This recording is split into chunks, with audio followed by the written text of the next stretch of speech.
Few naval battles stand out in history like the one that occurred near the small island of Midway in 1942, which helped secure American victory in the Pacific Front of World War II, so any adaptation is going to have its work cut out for it. Given that he is known for his sense of spectacle, Roland Emmerich could have easily made Midway into another generic and embellished war film, but instead, we get a shockingly accurate portrayal of what transpired.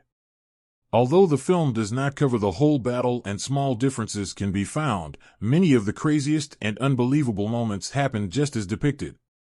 Born as a major passion project for the director, the film was also the result of an entire team helping to capture the essence of the battle, from the smallest set of details to the bigger epic moments.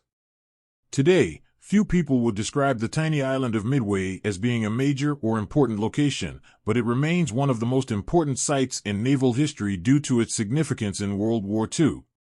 After the attack on Pearl Harbor, American forces had little in the way of victories, but their aircraft carriers had remained untouched during the attack. Since they remained the only threat to their imperial ambitions, the Empire of Japan sought to lure the Americans to a decisive battle on the open seas. When they learned Midway would be the site of the battle, the Americans wanted to catch them by surprise near the coast of the island, where they met on June 4, 1942. Regarding the battle itself, Midway gets many of the finer details right, such as Wade McCluskey, Luke Evans, and his squadron blindly stumbling upon the Japanese destroyer, which led them to the main fleet.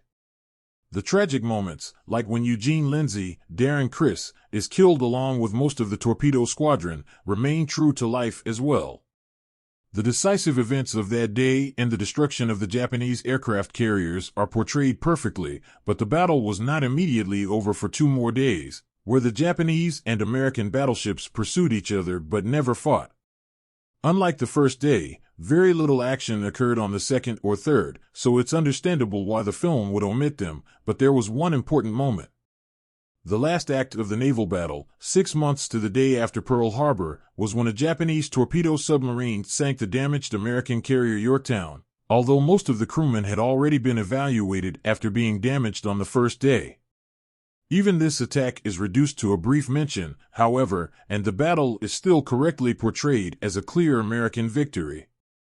In addition to the grand strategy made by those like Chester Nimitz, Woody Harrelson, or the intelligence efforts of Edwin Layton, Patrick Wilson, before the battle, Midway also focuses on the efforts of the pilots whose brave actions proved just as crucial to the outcome, if not more so.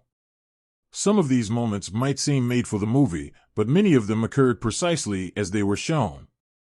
For example, while his practice landing on the aircraft carrier was fictional, Dick Best, It's Grain, really did bomb 2 aircraft carriers in a single day, all while struggling with a bad batch of oxygen.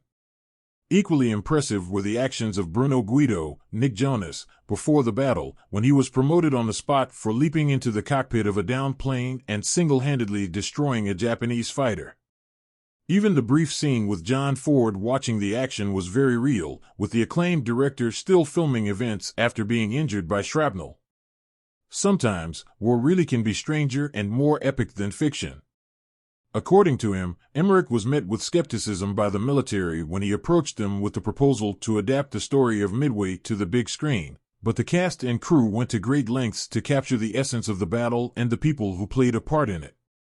While researching each of their characters, both Woody Harrelson and Patrick Wilson did extensive tours and met with retired military officers as consultants. The former even visited Pearl Harbor and spent time with troops stationed out in the Pacific to get a better sense of military life. After all, the actors were playing real people, so it felt essential that they were treated with the dignity and respect they rightly deserved.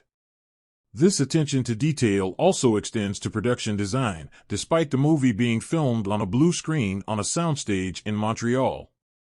As Emmerich noted to the military in an interview, none of the surviving aircraft carriers remain in wartime condition, and the few that are still preserved have been updated or altered for tourists. Instead, the crew decided to remake them from scratch, using exact models for many ships and planes that were used during the era. In the end, all this hard work paid off, as Midway stands as not only a great war film by itself, but one of the most accurate in recent memory. Midway is available to stream on Netflix in the U.S.